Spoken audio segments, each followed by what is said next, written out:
আমরা চাই এই যে ইমাম সাহেব, খতিব সাহেব, মুয়াজ্জিম সাহেব সহ অন্য ধর্মের যারা ধর্মগুরু আছেন তাদের পাশে সহযোগিতার হাত বাড়িয়ে দিতে, তাদের জন্য সরকারের পক্ষ থেকে মাসিক একটি সম্মানের ব্যবস্থা করতে আমরা চাই। ফ্যামিলি কার্ডের মতোই বিএনপি নির্বাচনী ইশতেহারে ঘোষণা দিয়েছিল মসজিদের ইমাম, মুয়াজ্জিন, খাদেম সহ অন্যান্য ধর্মীয় গুরুদের মাসিক সম্মানী ভাতা দেওয়া হবে।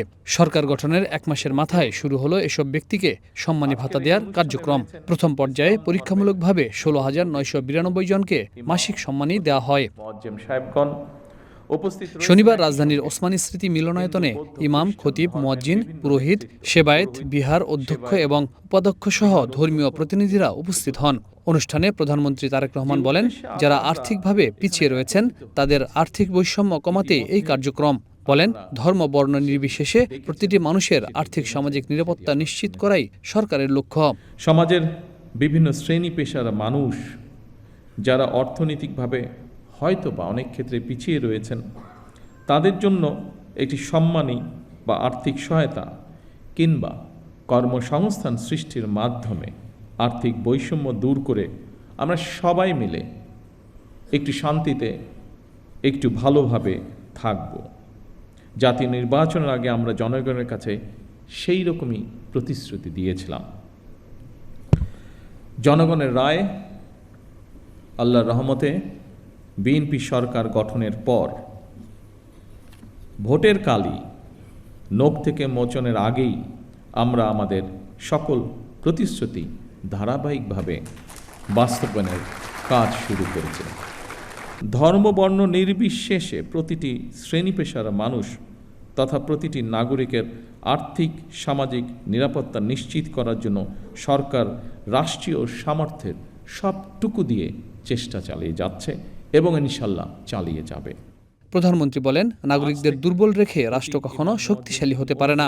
নাগরিকরা তাদের দায়িত্ব সঠিকভাবে পালন করলে 10 বছরের মধ্যে স্বনির্ভর বাংলাদেশ গড়ে উঠবে বলেও আশাবাদী প্রধানমন্ত্রী।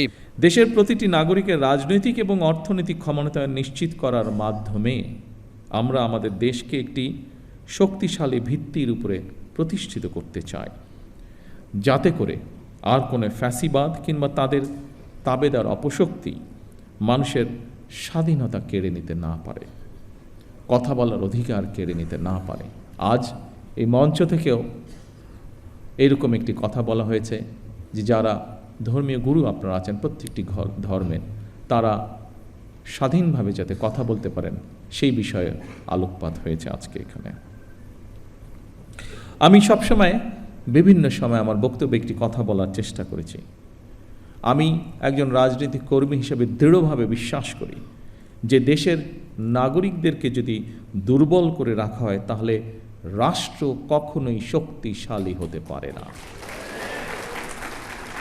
এবং সেই জন্যই আমাদের ইচ্ছা, আমাদের দর্শন, আমাদের পরিকল্পনা বাংলাদেশের নাগরিকদেরকে আমরা রাজনৈতিক এবং অর্থনৈতিকভাবে ধীরে ধীরে শক্তিশালীভাবে গড়ে তুলতে চাই। তারেক রহমান বলেন, মসজিদে কিংবা ধর্মীয় উপাসনালয়ে দায়িত্ব পালনের পাশাপাশি কেউ আর্থিক সামাজিক কর্মকাণ্ডে সম্পৃক্ত হতে চাইলে সরকার সহযোগিতা করবে। প্রতিটি জেলার আইনশৃঙ্খলা কমিটির সভায় একজন ইমাম, খতিব বা ধর্মীয় প্রতিনিধিকে অন্তর্ভুক্ত করার কথাও জানান তিনি। নাগরিক হিসাবে আমাদের প্রত্যেকের রাষ্ট্র এবং সমাজের প্রতি কিছু দায়িত্ববোধ অবশ্যই রয়েছে, যা সম্পর্কে আপনারা কম বেশি সকলেই নিজেরাও ধারণা রয়েছে।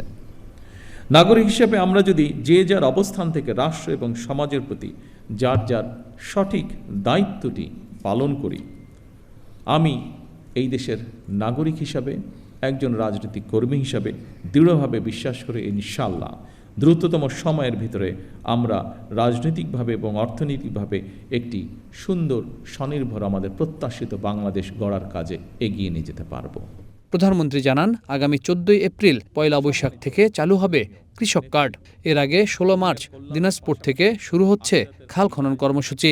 প্রার্থনার কথা পবিত্র। Habib Rahman, one news, Dhaka. ইহকালীন